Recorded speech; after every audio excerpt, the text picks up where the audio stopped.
we start tonight with 5 arrests in 5 months. A Topeka woman's crime spree has landed a teen in the hospital and exposed a loophole in the justice system. KSNT News has spent the past several months investigating how this frequent flyer keeps getting out of jail. Our James Ryan is live in East Topeka. So James, you've been following Jessica Riley Perkins' story. Where is she tonight? Brooke McKenzie, Jessica is sitting in Shawnee County Jail where she has been for the past 10 days. Her longest stint in jail so far. This is her longest stint since this saga began back in October. We first told you about Jessica Riley Perkins when she was picked up by Shawnee County Sheriff's deputies in mid-October, one of 2 women caught in a stolen minivan with meth and kids in the car.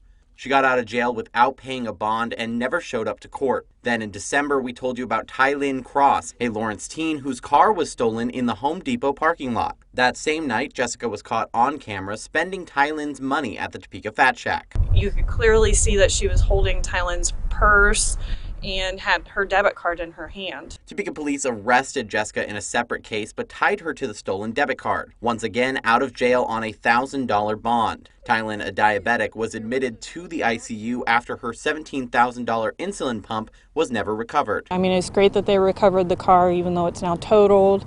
It's great that they caught the lady, but we're not going to get that insulin pump back. It wasn't long before Jessica was back in the news. She took my car, my phone, my purse, my money. Sherry Calderwood is a waitress at the Hanover Pancake House in downtown Topeka. On January 6th, Sherry was working when she noticed her purse was gone. I scurried through the restaurant to see if I left it laying in another location, and I couldn't find it. And then I went around the corner again and looked out, and my car's gone. You see Jessica on surveillance video holding Sherry's purse. Sherry says it was later found emptied in the bathroom. She called 911, gave a statement to police, and then started searching for her car with the help of a friend. I don't keep gas in my car, so we thought, well, she's going to have to get gas eventually. We'll check the gas station at 17th Topeka because that's where a lot of crime seems to happen around here. And there was her car. Sherry says it was sitting at pump 1 and Jessica was paying for gas inside. I gave her a choice. I said, "You sit your butt down in the back seat of my car and wait for the cops to get here. You're going to jail."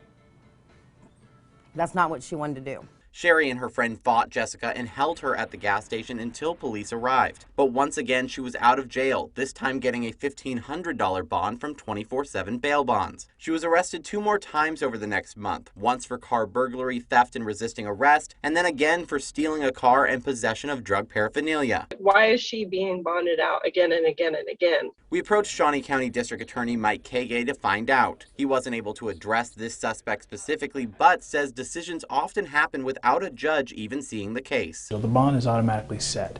A judge does not look at that particular arrest, that offense, and make that determination. That just happens as a matter of course. This is called an automatic bond schedule. With lower level crimes, the bond amount is automatically set, and defendants are released if they can post bond. The defendant's criminal history, their recent history, the current offense that they're charged on, their flight risk.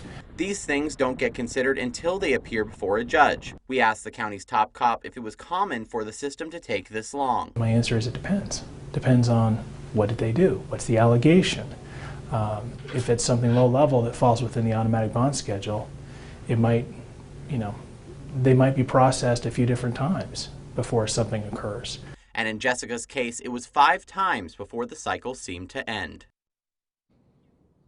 The jail tells us that for 2 of Jessica's older cases, she got bail bonds, and those companies have decided to remove themselves from her for risk of bond forfeiture. Now, right now, the jail's deputy director tells us that she, quote, has no ability to bond out.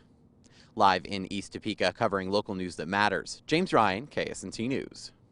All right, thank you, James. Excellent job for breaking that all down for us. Now, Jessica has a preliminary hearing from her first arrest, and that is scheduled for February 23rd.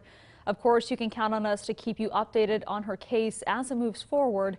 In the meantime, we've also posted a full interactive timeline of her arrest over the past 5 months. And you can see it and so much more over on our website. Just go to ksnt.com.